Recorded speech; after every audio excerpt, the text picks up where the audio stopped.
જરી ધ્યાન વધારે રાખશું ભાઈ. આવું હોવા છતાં કેમ પ્રગટ થતો નથી અને પ્રગટ કેમ થાય છે કે સામાન્ય જ્ઞાનનો આવિર્ભાવ. એ શું કે છે? ત્રિકાળી જ્ઞાયક ભાવ જે સામાન છે, ત્રિકાળી જે જ્ઞાયક ભાવ જે સામાન છે એનો આવિર્ભાવ એટલે પ્રગટવું. એ ત્રિકાળી છે એનું પ્રગટવું કે ન પ્રગટવું છે નહીં, પણ અહીંયા જેને જે ત્રિકાળી વસ્તુ છે તેનો અનુભવ થાય, તેથી તેને જ્ઞાયકનો અનુભવ થયો એમ કહેવામાં આવે. એ સામાન્ય જ્ઞાનનો આવિર્ભાવ. એટલે જે જ્ઞાન સામાન્ય ત્રિકાળી છે, ધ્રુવ જેમાં મતિ શુદ્ધ અવધિ આદિના ભેદો નથી, એકનું જ્ઞાન મૂર્તિ પ્રભુ અંદર છે ધ્રુવ. એ જ્ઞાનનો જે અનુભવ એ સામાન્ય જ્ઞાનનો આવિર્ભાવ. એ જ્ઞાન સામાન્ય એટલે ત્રિકાળ, એની દ્રષ્ટિ થતા તે સામાન્ય જ્ઞાનનું પર્યાયમાં અનુભવ થવો તે સામાન્ય જ્ઞાનનો આવિર્ભાવ. સામાન્ય આવિર્ભાવ થતો નથી, સામાન્ય તો ત્રિકાળ રહે છે. સમજાય છે કાંઈ? પણ સામાન્ય તરફનું લક્ષ્ય કરીને જે અનુભવ થયો તેને સામાન્ય જ્ઞાન કહેવામાં આવે છે. ફરીને સામાન્ય જ્ઞાનનો આવિર્ભાવ. સામાન્ય એટલે ત્રિકાળી જ્ઞાયક ભાવ જે અબજ સ્પર્શાદિ કયો, એની દ્રષ્ટિ આપતા એ છે તો ત્રિકાળી પ્રગટ સુપર, પણ એને અનુભવ કર્યો ત્યારે તેને પ્રગટ દેખાવામાં આવ્યો, તેથી તેને જ્ઞાયક ભાવ પ્રગટ થયો, આવિર્ભાવ થયો, બહાર આવ્યો, ખ્યાલમાં આવ્યો એમ કહેવામાં આવે છે.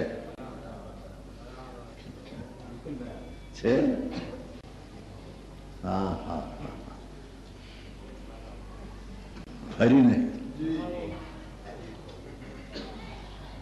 સામાન્ય જ્ઞાનનો આવિર્ભાવ એટલે ત્રિકાળી જ્ઞાયક ભાવ જે અબધસ્પર્શ મુક્ત કયો તેનો અનુભવ તે સામાન્ય જ્ઞાનનો આવિર્ભાવ.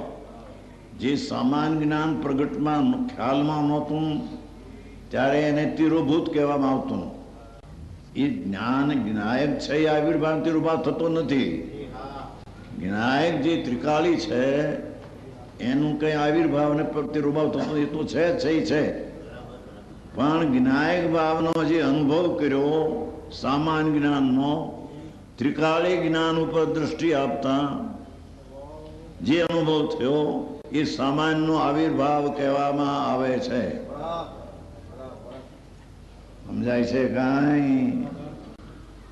ફરીને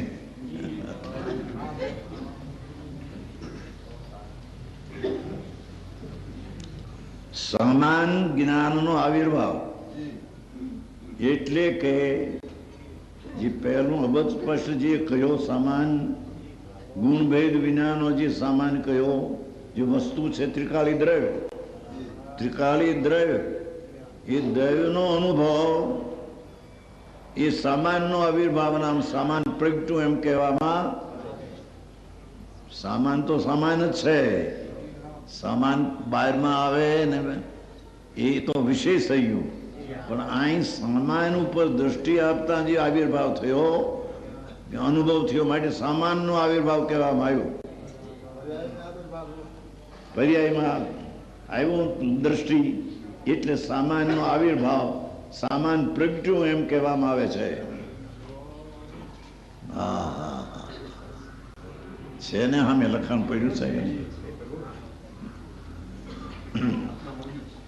સામાન જ્ઞાનનો પ્રગટપણું એટલે કે ત્રિકાળી જ્ઞાન સ્વભાવ તેની દ્રષ્ટિ આપતા તે જ્ઞાયક ભાવ જણાણો, તેથી તે જ્ઞાયક ભાવ પ્રગટ થયો એમ કહેવામાં આવે છે. હા હા, ધનાજી છે ગાથા ઝીણી છે પ્રભુ 15મી ગાથા તમે લખેલી છે બધા જ્યાં ત્યાં એમ પાનું હોંદગઢ આવ્યું હતું કે આવું આવું વાંચું 15માં તો આ છે 15 વલું નથી આ એમાં હોલ વલું છે 15મી ગાથામાં હોળ વલાની વાત છે હોળ વલું એટલે ત્રિકાળ નિત્યાનંદ પ્રભુ છે છે છે છે છે છે છે છે છે જેમાં પર્યાયનો પણ ભેદ નથી એવો જે ભગવાન જ્ઞાયક ભાવ ધ્રુવ ભાવ નિત્ય ભાવ સચ્ચિદાનંદ પ્રભુ ધ્રુવ ભાવ એનું લક્ષ્ય કરતા જ્ઞાનમાં અનુભવમાં જે આવે તેથી તે સામાન્ય પ્રગટ્યું છે સામાન્યનો આવિર્ભાવ થયો છે એમ કહેવામાં આવે છે હા હા હા એક બોલ જ આકરો છાપા હે હા હા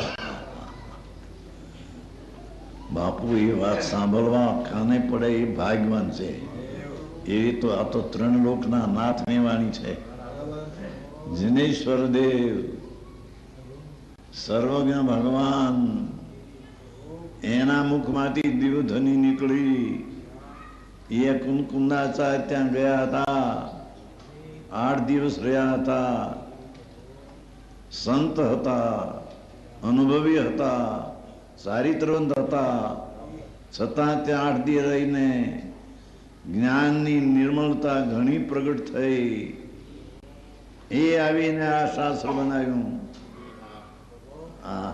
મૂળ ગાથા તો એની છે ને એના એ ગાથાની ટીકા એના પછી 1000 વર્ષ પછી અમૃતચંદ્રાચાર્ય થયા એમને આ ટીકા બનાવી જેમ તીર્થંકરનું ભાવનો ગંધર જેમ રચના કરે એમ કુંકુંદાચાર્યના ભાવની અમૃતચંદ્રાચાર્ય રચના કરી છે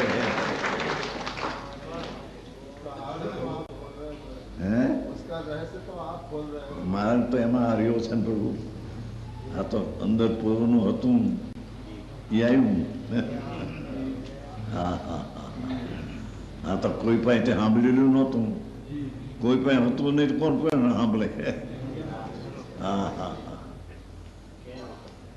પણ અંદરથી જ આવ્યું કહ્યું નતું સવારમાં કાલે રાતે શિવ રમણી રમનાર તું દેવનો દેવ એ અવાજ 64ની સાલમાં આવ્યો 18 વર્ષની ઉંમરે દુકાન ઉપર એ દુકાનમાં પિતાજી ગુજરી ગયેલા અને દુકાન ચલાવવામાં હું ચલાવતો દુકાન એમાં આંતરમાં એકવાર રામલીલા આવેલી રામલીલા આ રામલીલા નથી થતી રામને લક્ષ્મણને લીલા મોટી કરતા જોવા ગયેલા એનું હતા બ્રાહ્મણના દીકરાઓ પણ મારા એવું ભજવે રામને સીતાને લક્ષ્મણ ઓહો કે ગામનો એક મંદિરનો બાવો હતો એ બાવે પણ એને આરતી ઉતારી ઓલા ભેખની બ્રાહ્મણના છોકરા રામને એની આરતી ઉતારી એટલો રસ હતો એ રસમાં મને રસ અંદર આવી ગયો અંદરથી અહીં હું તો વેપારી અહીંયા કવિ બવી કોણ જાણતા હતા પણ 6 કડી પણ જાણ કેમ બની ગઈ અડધી કડી યાદ રહી ગઈ બાકી બધી ચોપડીમાં રહી ગઈ એવું પહેલેથી આવ્યું અંદરથી એ આત્મા શિવ રમણી રમનાર તું તારી પરિણતિ તો શિવ રમણીની છે આ સ્ત્રી ન હોય તું દેવનો દેવ છો એ સમજાણું નહોતું આ શું કે છે અંદરથી આવ્યું તું દેવનો દેવ છો પછી તો ઓલી બેન તરફથી પછી અહીં કે છે સામાન્ય જ્ઞાનનો આવિર્ભાવ આ શબ્દમાં બહુ ગૂઢપણું છે એક ચૈતન્ય મૂર્તિ ભગવાન બિરાજે છે અંદરમાં ધ્રુવ સ્વરૂપ એનો અનુભવ એ ધ્રુવનો આવિર્ભાવ કહેવામાં આવે છે ધ્રુવનો આવિર્ભાવ થતો નથી ધ્રુવ તો ધ્રુવ પહેરે છે, પણ ધ્રુવ તરફની દ્રષ્ટિ થતા જે આનંદનો સ્વાદ આવ્યો એને સામાનનું પ્રગટપણું કહેવામાં આવે છે. સામાનમાં જે અતિન્દ્રિય આનંદ ભર્યો છે, ત્રિકાળીમાં અતિન્દ્રિય આનંદ પડ્યો છે, એના સન્મુખ થયો ત્યાં આનંદ જે પ્રગટ્યો, તેથી તે સામાનનું આવિર્ભાવ દ્રવ્ય જાણે પ્રગટ્યું એમ કહેવામાં આવે છે. સામાન એટલે દ્રવ્ય, આવિર્ભાવ એટલે પ્રગટ્યું. સમજાય છે કાંઈ? ભાષા તો સાદી છે રચનભાઈ, બહુ એવી નથી કોઈ ગુડાડી. સાદી સંસ્કૃત નહીં, વ્યાકરણ નહીં, આ કઈ તો સાદી ભાષા.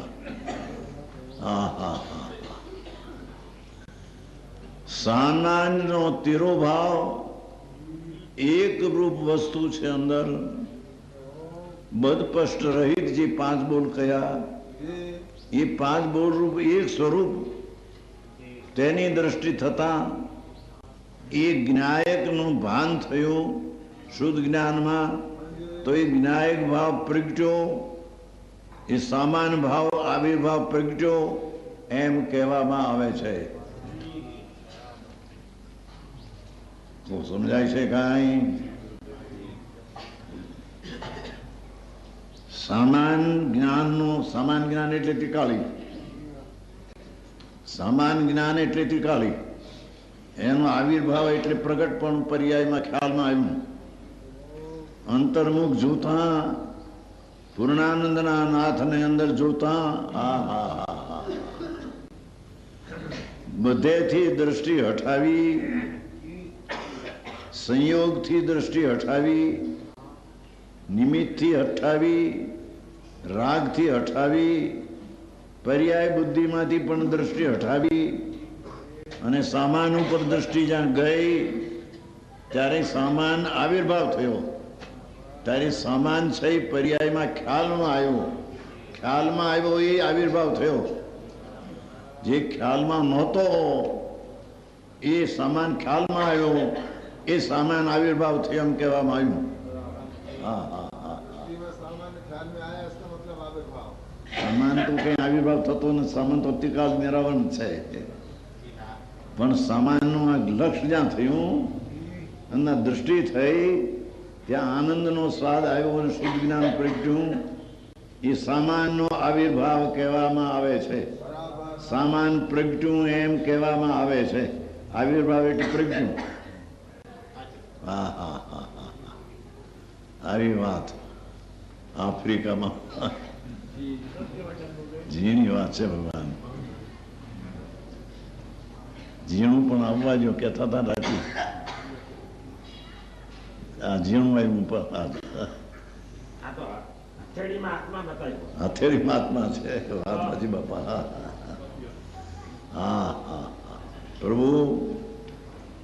પ્રભુનો પોકાર છે કે પ્રભુ તારી પ્રભુતાથી ભરેલું પૂર્ણ તત્વ છે, એની તને દ્રષ્ટિ થાય ને ભાવ શુદ્ધ જ્ઞાન થાય ત્યારે તે સામાન ભાવ છે પ્રગટ્યો, ખ્યાલમાં આવ્યો, અનુભવમાં પર્યાય આવી, એટલે અહીંયા સામાન આવિર્ભાવ થયો એમ કહેવામાં આવે છે.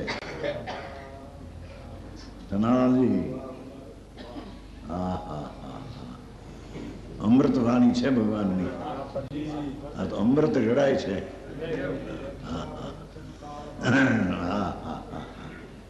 શ્રીમદ એક કહેતા હતા, જે સ્વરૂપ સમજ્યા વિના પાનો દુઃખ જન્મ, એ સમજાવ્યું તે પદનમું શ્રી સદગુરુ ભગવન રે ગુણવંતા રે જ્ઞાની અમૃત વર્ષા રે પંચમ કાળમાં. એ ગુણવંતા એ જ્ઞાની એ અમૃત વર્ષા રે પંચમ કાળમાં. આવી ચીજ છે લોકોચંદભાઈ. બરોબર છે. હા હા હા